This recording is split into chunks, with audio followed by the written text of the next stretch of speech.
Hola a todos, qué emoción tenerlos de vuelta por acá. Bienvenidos a Próxima Parada, yo soy tu host Alejandra Ramírez y hoy tenemos otro episodio de Conversaciones desde Mostaza. Para todos los que estuvieron en mi primer episodio, muchísimas gracias y nada, para los nuevos, bienvenidos. Quiero contarles que yo soy una nómada a la que le encanta enseñar por medio de mis experiencias de vida y mi conocimiento académico. En este podcast se habla honestamente y desde el corazón. Hablaré sobre nómadas digitales, viajes con propósito, sostenibilidad, finanzas y crecimiento personal. Lo que me distingue es mi pasión, determinación y perspectiva positiva en cada situación. Así que bienvenidos. En este segundo episodio les tengo un tema bastante interesante y un tema que en realidad a mí me transformó y me cambió demasiado. Y este tema es África. Señores y señoras, ¿qué no me pasó en ese viaje? Casi me matan, casi encuentro el amor de mi vida, casi todo. No mentiras, nada de encontrar el amor de mi vida. Pero sí, en realidad tuve momentos buenos y malos y los quiero compartir con ustedes de manera resumida porque fueron 3 meses y medio en este voluntariado y en realidad pasaron muchísimas cosas. Empecemos por qué decidí irme a África. Decidí irme porque me había graduado de la universidad, no quería entrar en el ámbito laboral de una vez, quería viajar un poco, tener un poco más de experiencia de vida, universidad de la vida que siempre es necesaria. Y bueno, yo siempre he tenido una pasión loca por el servicio social, por sentirme útil, por la educación. Así que decidí hacer un voluntariado. Averigüé varios países y en realidad me sentí bastante atraída a irme al este de África porque culturalmente me gustaban diferentes aspectos como aprender sobre el Masai Mara, aprender un poco de Swahili y no sé, cuando estuve mirando los diferentes programas, ese fue el que más me llamó la atención. Entonces, por eso decidí irme a África, para intentar de alguna manera aprender y tener una experiencia cultural diferente. Además que en Australia es muy fácil caer en la burbuja del perfeccionismo y en la burbuja de un país increíble. Obviamente Australia tiene muchos problemas, pero esos problemas son muy minúsculos cuando uno los compara con el resto del mundo. Australia es un país muy privilegiado y de alguna manera yo me sentía que podía ser útil en otro lado. ¿Cómo funcionan los voluntariados? En realidad, hoy en día ya hay muchas más oportunidades, pero pues estamos hablando de que este plan mío de África fue hace muchos años. Cuando yo me gradué de la universidad tenía 21 años. Y pues en ese entonces las organizaciones que habían eran pocas, pero algo que sí todas tenían era que costaba dinero. ¿Por qué vale hacer un voluntariado? Uno dice, pero ¿cómo así? Si yo voy a ir a dar mi tiempo, no debería de pagar. Y no es así porque efectivamente hay costos administrativos, de organización, también toca pues pagar dónde vas a vivir, comida, y pues porque la mayoría de organizaciones tienen que tener un poco de beneficio para también ayudarle a los diferentes programas. Entonces, ¿cómo funciona? Tú pagas semanal. Si te vas solo una semana, que no lo recomiendo, es más costoso. Si te quedas 2, 3 o hasta 3 meses y medio como yo lo hice, sale un poco más económico. El costo de este voluntariado también depende mucho de a qué país vayas. Por ejemplo, si es Costa Rica o si es Italia, es mucho más caro porque es dólar americano y euro. Pero si te vas a el sudeste asiático o a África, muchos de esos países son más económicos. Marruecos es económico, también donde yo estaba en Kenia era relativamente económico. Los precios varían más o menos de $250 hasta $600 y también del programa. Entonces, si vas a hacer un programa, por ejemplo, para cuidar animales o para ayudar a tortugas o algo así, ellos normalmente esos programas son más costosos porque de alguna manera se necesitan más cosas, ya sean materiales, medicina, botes o cosas así. Pero si eso es un programa como dar clases o de pronto en un orfanato, que son más o menos los que yo hice, los que yo he hecho hasta ahora, son más económicos pues porque lo único que se necesita es tu presencia. Entonces así fue como decidirme con una organización que se llama IVHQ, International Volunteering Headquarters. Es una organización que empezó por un señor en Nueva Zelanda y hoy en día han crecido demasiado. Tienen voluntariados hasta en Colombia, por todo el mundo, la verdad. Y yo he utilizado esta organización para hacer 3 voluntariados en África, en Nepal y en Perú. Más adelante les cuento un poco de todos los aspectos positivos y negativos de hacer voluntariados, los cuales yo no los sabía y los investigué hasta el año pasado mientras hacía mi maestría y aprendí muchísimo más al respecto. Entonces espero también poderlos guiar un poco si ustedes están pensando hacer algún voluntariado, cómo hacerlo de manera responsable, sin afectar a la comunidad y sin obtener de alguna manera una perspectiva o una posición de querer ser salvadores, que es el problema número uno de los voluntarios y estos programas de voluntariados. Tenía ya todo empacadito, había dejado todo guardado en Gold Coast y me fui con mi mochila como de 15, 18 kilos, una tula donde tenía regalos y mi equipo de camping y así me fui para Kenia. El primer vuelo fue hacia Dubái y este vuelo era más o menos de 14 horas y ustedes pueden creer que dio la coincidencia de que habían dos amigos brasileños en el mismo vuelo, solo que ellos iban obviamente para Brasil, pero la parada era también en Dubái. Así que logramos que nos acomodaran a los tres en las sillas del medio y estuvimos hablando portugués todo el camino y más o menos como unas 2 o 3 horas del viaje un azafato, no sé si diga azafato o azafata, pero voy a ponerlo así, que se llamaba Uchu, se nos acercó y nos preguntó que de dónde éramos. Y pues nada, le dijimos que yo era colombiana, ellos eran brasileros, pues resulta que él era de Kenia y demasiado buena gente, nos dijo que fuéramos a la parte de atrás del avión y nosotros fuimos, empezamos a hablar y a qué no saben. Nos empezó a dar de esas botellitas chiquiticas de trago. No, ¿quién ha dicho yo?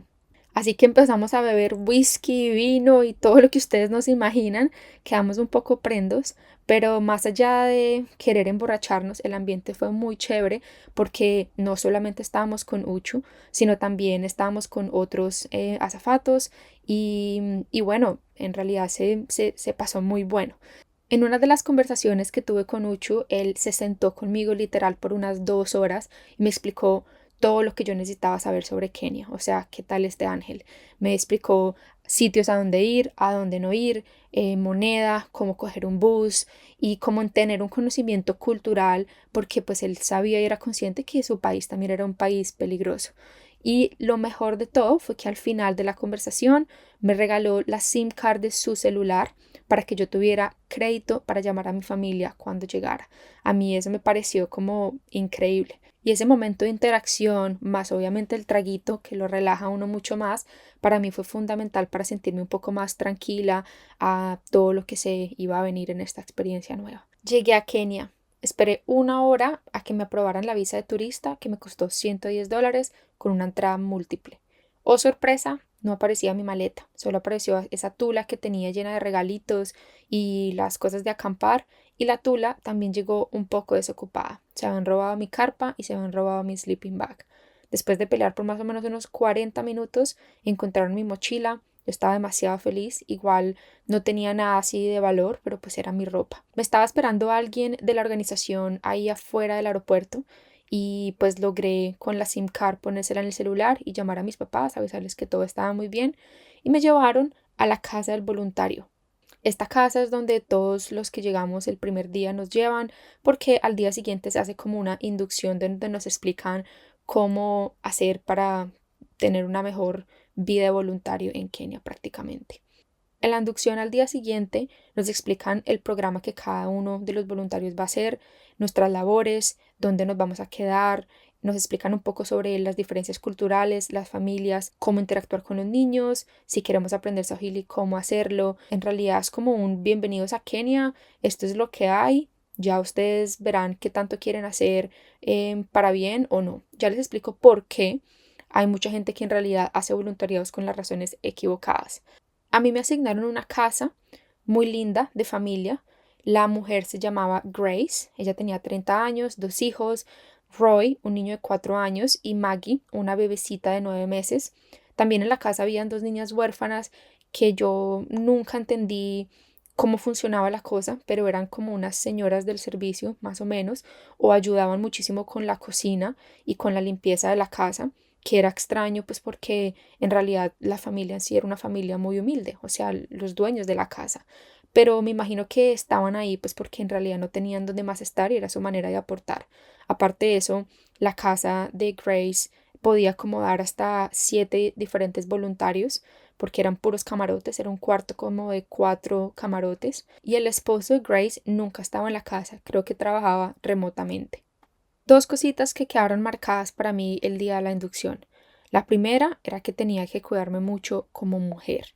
Y este aspecto era importante porque obviamente los niveles de violaciones eran bastante altos y también es un país donde hay muchísimo SIDA. El promedio de vida de una persona en Kenia es de 47 años y la mayoría mueren en esta edad, en promedio de esta edad, por SIDA. El SIDA en realidad es una enfermedad que afecta al sistema inmune. Entonces la gente no se muere de SIDA, sino se muere porque no tiene las necesidades básicas que un ser humano debería tener. No hay nutrición, no hay higiene y obviamente eso se presta para tener otras enfermedades como gripas, infecciones que pueden ser curadas si el sistema de salud fuera un sistema bueno y si la gente también se cuidara y tuviera el dinero, pero no lo hay. Hay mucha pobreza. Entonces, efectivamente, la gente muere de SIDA básicamente porque no tienen una buena nutrición y un buen sistema inmune. Y lo segundo que aprendí ese día era que iba a ser muy importante que yo aprendiera Swahili ya, porque obviamente por más de que muchas personas entendieran inglés, la comunicación con los niños y con muchas de las personas en los barrios donde yo estaba voluntariando iba a ser imposible en inglés. Así que Swahili era como una de las prioridades mías en empezando mi voluntariado. Me acuerdo mucho que esa primera semana fue para mí bastante chocante en muchos aspectos, pues porque por más de haber nacido en Colombia, donde también tenemos mucha pobreza y mucha miseria y también países corruptos y gente que hace bien y gente que hace mal, yo siento que la pobreza en Kenia es otro nivel, es una realidad bastante chocante y diferente. Eran unas condiciones muy degradantes, una falta de higiene increíble, había literal aguas cafés, cucarachas, ratas, moscas, miles de mosquitos, tierra roja y seca, jabalís, ovejas, vacas caminando por la calle, gallos y pollos comiéndose la basura de las canecas y de las calles, habían niños durmiendo también en la calle, casas de lata, de madera, una pobreza que yo creo que es indescriptible. Yo sé que en Colombia y en muchos otros países se ve una pobreza muy parecida. Yo soy consciente de eso, yo lo he visto y en Colombia de alguna manera con mi familia sobre todo intentamos involucrarnos un poco más con el aspecto social. Igual yo era muy pequeña, pero esta pobreza que se vive en muchos de nuestros países latinoamericanos, en África es a un nivel mucho más alto. Me acuerdo muchísimo que esa primera semana o semana y media lloraba en silencio y me daba pena llorar al frente de mis otros amigos, otros voluntarios, porque obviamente digamos que era un sentimiento muy personal. Me sentía un poco impotente, me sentía privilegiada, me sentía mal conmigo misma, me sentía también, tenía rabia a todo, al mundo, a las religiones. Wow, yo siento que esa semana para mí fue como un desnivel emocional muy alto porque estaba expuesta a muchos cambios, a muchas cosas que yo decía, ¿cómo es posible esto? O sea, en mi cabeza no cabía. Pero bueno, yo intenté trabajar y solamente pasar esas emociones mías personales. Nunca quise comentárselas a nadie, ni siquiera a mi familia, porque sentía que los iba a preocupar de alguna manera. El programa que yo estaba haciendo era trabajar en un orfanato. Este orfanato tenía muchísimos niños y la mayoría dormían y estudiaban ahí en el mismo orfanato. Era un orfanato católico y habían unas 3 monjas y otras 2 ayudantes. Y pues habían voluntarios, perdón, que entraban y salían semanal, porque algunos iban solamente por una semana, otros por 2, otros por 3 meses. Dio la coincidencia que Alejandra y yo nos pusieron juntas. Alejandra es una mexicana que tenía 18 años en ese entonces y ella también iba a hacer el voluntariado por 3 meses como yo y pues nos pusieron en el mismo programa porque las dos íbamos a estar por el mismo tiempo, que en realidad fue increíble porque nos hicimos muchísima compañía. Aparte de eso hablábamos español y más adelante les contaré por qué la amistad se fue mucho más allá con Ale. Entonces en el orfanato, ¿qué teníamos que hacer? Teníamos que hacer las labores del día a día, entre limpiar, preparar desayunos, lavar loza, lavar ropa, cuidar a los niños, jugar con ellos, A veces también teníamos que dar o ayudar en las clases de ciencias o matemáticas y en general era como estar presente para lo que las otras ayudantes y las monjas necesitaran. Habían días donde había más trabajo y habían días donde eran bastante relajados y literal teníamos que estar preguntando ¿qué hacemos? Una de las labores que a mí me causó más impacto era que la comida que el orfanato tenía era comida donada. Muchas veces era leche y arroz y frijoles que donaban tiendas o supermercados, pero la mayoría de las veces hasta esa comida estaba podrida o no en las mejores condiciones. Entonces nosotros nos tocaba, y tú nos traían bultos de arroz y también bultos de frijoles, teníamos que ponerlos como en una lata y literal seleccionar los granos que estuvieran buenos y quitar larvas o gusanos de los otros que no estuvieran buenos para poder cocinar los que estaban buenos, porque ese iba a ser el almuerzo y la comida y eso. El alimento casi siempre era lo mismo: arroz, frijoles y algunas verduras. También nos tocaba cortar las verduras, lavarlas y limpiarlas, y ellos tenían una cocina de leña y en la cocina de leña se hacían con ollas gigantes las comidas para todos los niños y para nosotras también. El programa intenta que los voluntarios cumplan un horario, pero en realidad hay mucha libertad. Tú puedes, si quieres ir o si quieres no vas. Nadie va a llamar a decirte por qué no viniste. Y por eso sentí un poco de rabia hacia otros voluntarios que en realidad no hacían o no cumplían con las responsabilidades que tenían que hacer. Conocí otras niñas de otros países como canadienses y Estados Unidos, donde hacían voluntariado sobre todo para viajar y para pasarla bueno, en vez de en realidad para causar un impacto positivo. Pues porque hablando en teoría es un poco más económico viajar siendo una voluntaria que viajar como turista, especialmente en Kenia. Perdón, no solamente en Kenia, en muchos países es más económico ser un voluntario, te estás quedando en la casa de unos locales, tienes acomodación, comida y bueno, entonces así me fui dando cuenta mientras conocí a otras personas que había una sensación rara de entre unos voluntarios que sí eran productivos y otros voluntarios que eran solamente wannabe voluntario o voluntario show off, solamente por mostrar que estaban haciendo el bien, pero en realidad no hacían absolutamente nada. También me impactó muchísimo emocionalmente porque en mi cabeza era como, no entiendo entonces qué estás haciendo acá. Pero afortunadamente Ale y yo nos volvimos muy amigas y las dos sabíamos del principio que queríamos aprender y contribuir lo que más pudiéramos. Y bueno, con Aleja también nos daban la labor en el orfanato porque éramos las que más íbamos de cuidar de 3 bebés que eran Vaquita, Clara y Cintia. Ellas eran bebés tan chiquitas que todavía no podían estar como en clases y no podían jugar con los otros niños y pues también teníamos que cambiarle los pañales que eran de tela y bueno, ocuparnos de ellas, lo cual lo que hacíamos era bailar y bueno, muchas actividades, dar teteros y en realidad darles como ese amor y compañía. Les cuento que en mi segunda semana me desmayé en plena calle caminando del orfanato a la casa. Jenny o Alejandra, se llama Jenny Alejandra, ya se había ido a la casa y pues no estaba conmigo. Yo salí un poco más tarde, no me acuerdo por qué. El caso era que estaba caminando y se me fueron las luces y me caí en la carretera. Y si no es porque un señor, un local, paró y me ayudó y me llevó a una tienda, no sé qué hubiera sido de mí.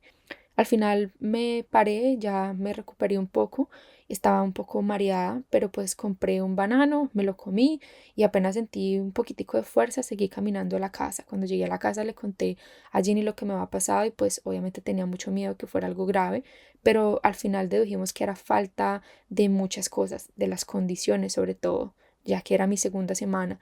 Era un sol muy seco, hacía mucho calor, yo tenía que utilizar ropa, me tenía que tapar, había demasiado polvo, o sea, mucho polvo en las calles, en las carreteras, y habían unas distancias largas de caminar entre sitios y una mala alimentación, ya que obviamente nosotros estábamos alimentándonos de lo que nos daban en el orfanato y pues en la casa donde nos estábamos quedando.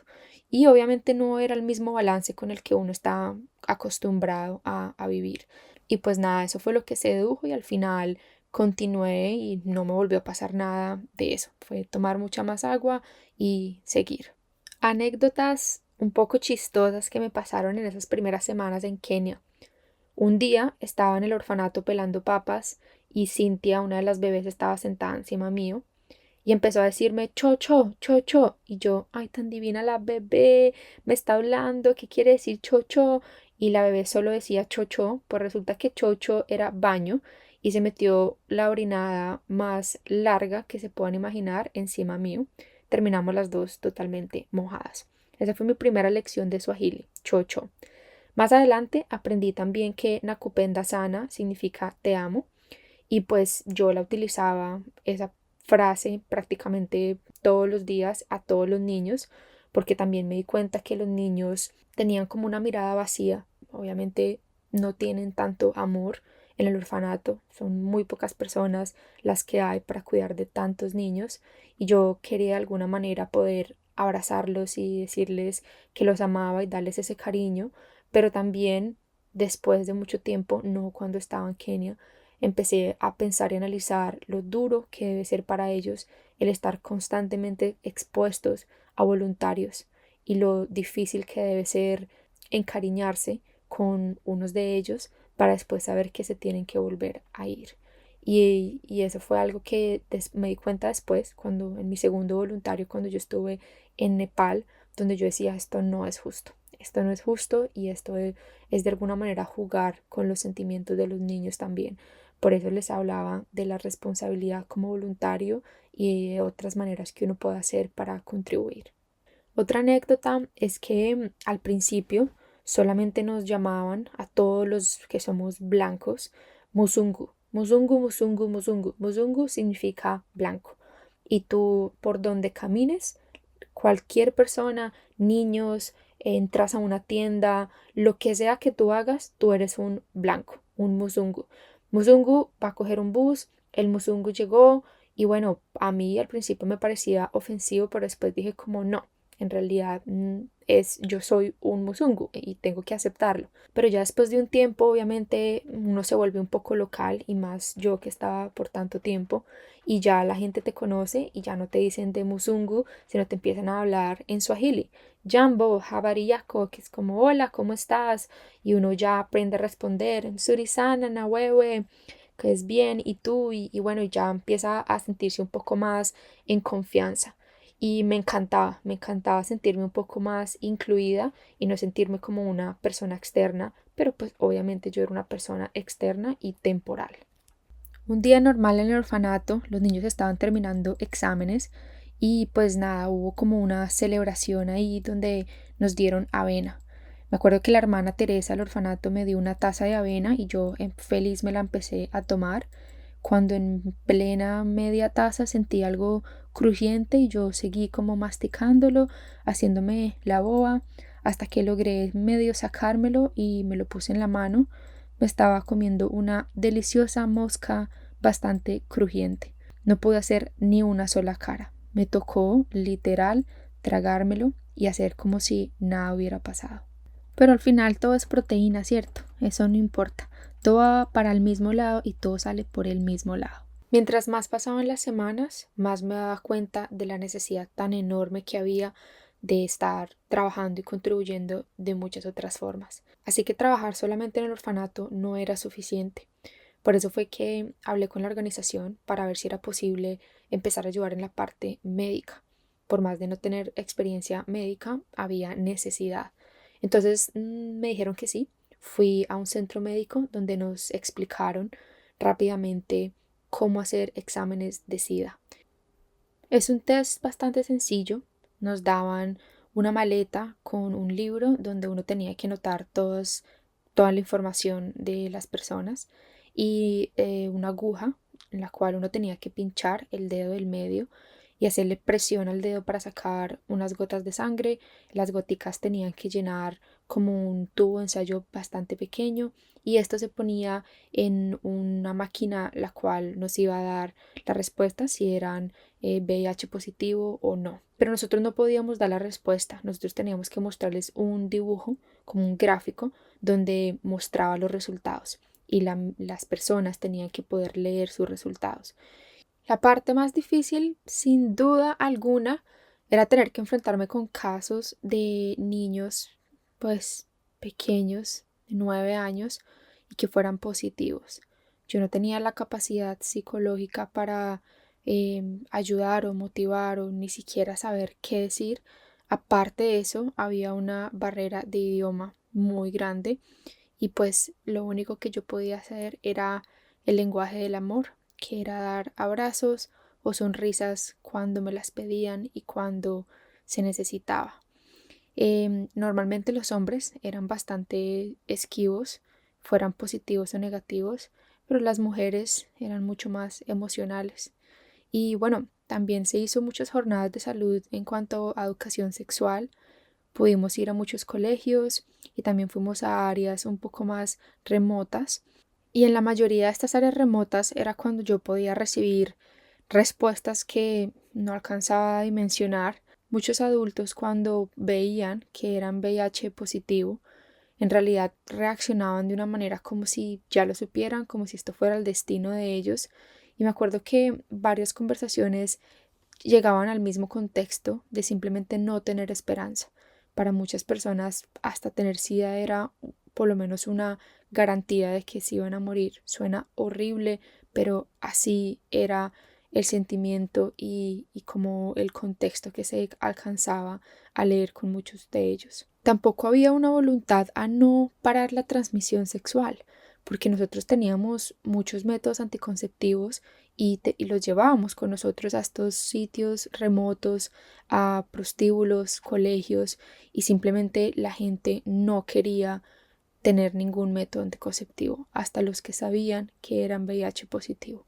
Estoy generalizando, pero la mayoría de los que me tocaron a mí eran con ese pensamiento, que es muy triste porque es consecuencia de todo lo que ha sufrido el país, de corrupción, de pobreza, de miseria, de falta de educación y de alguna manera de ver y sentir que no hay esperanza. Entonces, por eso la gente no se protegía. Para mí eso era bastante difícil de entender, pero igual continuaba con mi labor y seguimos haciendo las jornadas cada vez que podíamos.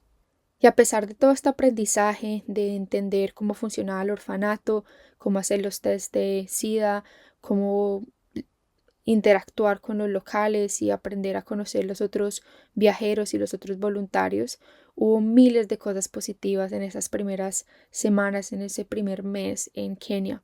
También salimos a rumbear, bailamos, conocimos otros locales, también fuimos a explorar muchísimos otros lados de Kenia, fuimos a acampar, a montar en cicla y también hicimos jornadas de salud con la misma organización en diferentes áreas alrededor de Nairobi, hacer sobre todo entregas como de comida y bueno, y a dar nuestro aporte de tiempo, sobre todo en los proyectos que la organización tenía por los lados. Hablando de esos proyectos, quiero contarles de dos que me causaron también un impacto fuerte. El primero es el Garbage Slam, que es como el basurero municipal de Nairobi. La historia del Garbage Slam no es muy clara. Aparentemente fueron desplazados por guerras civiles entre diferentes tribus y clanes en Kenia. No se sabe por qué el gobierno les dio permiso de vivir en un basurero y los siguen dejando vivir ahí.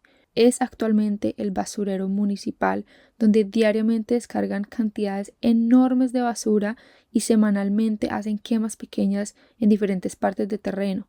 Yo diría que son unas 70 hectáreas de terreno, de las cuales 50 son llenas de basura y forman unas montañas hasta más o menos unos 10 metros de alto. Lo triste no es esto.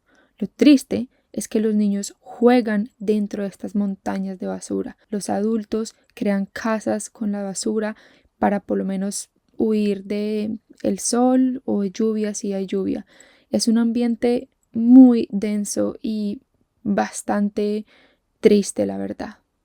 Me acuerdo que cuando estábamos llegando en el bus, que en Swahili se dice matatu, a más o menos unos, no sé, unos 20 minutos subiendo por montañas y montañas y montañas de basura, habían chulos del tamaño de un niño, literal, gigantes, y justo parados al lado de ellos.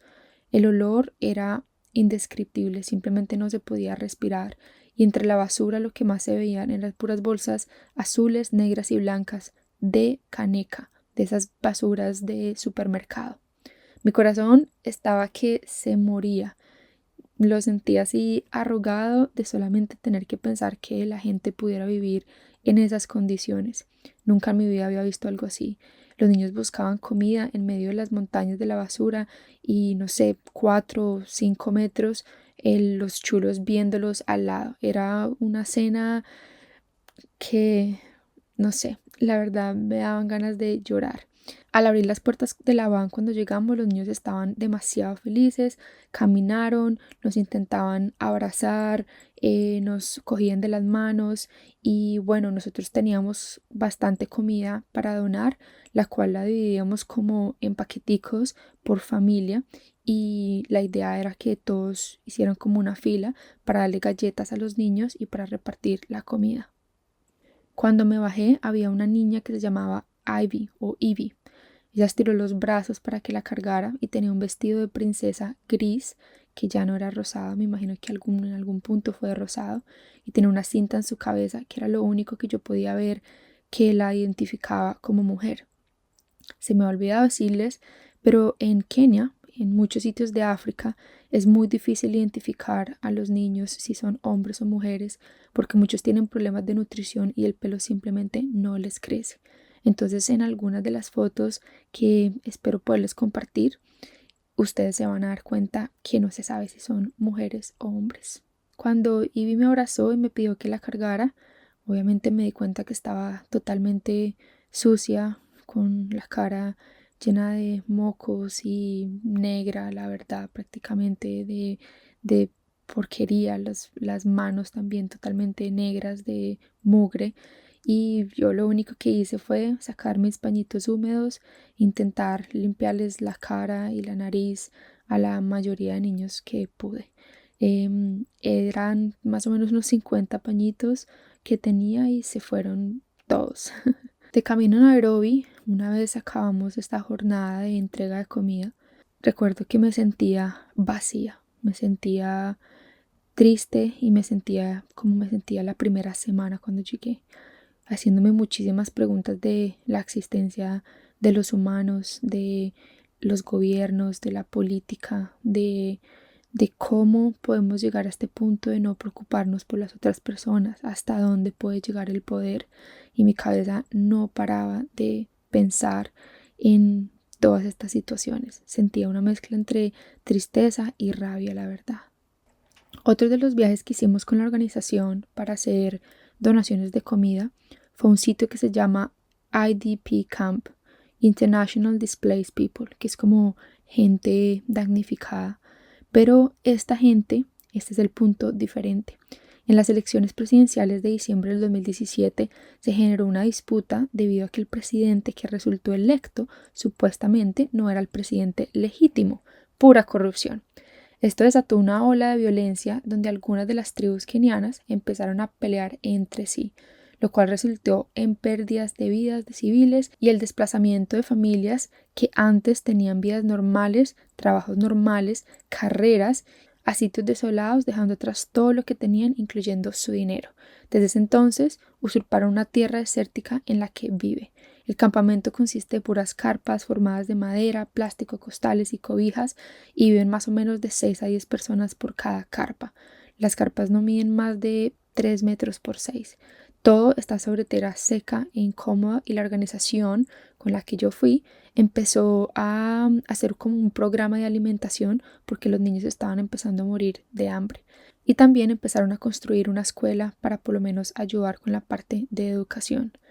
Parte de la visita que nosotros hacíamos como voluntarios consistía en repartir el alimento a las familias, jugar con los niños y escucharlos, porque muchos de ellos querían hablar de lo que les pasó de alguna manera. Lastimosamente, este primer episodio de Kenia tiene que quedar hasta acá.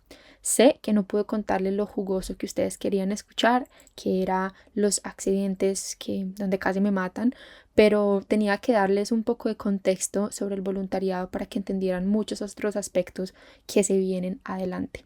Esto que les conté fue solamente el primer mes, pero los 2 meses y medio que quedan restantes ya no tengo que explicarles tanto el contexto, explicar las labores que hacía en el voluntariado. ¿Qué pueden esperar en el próximo episodio? Todo lo bueno.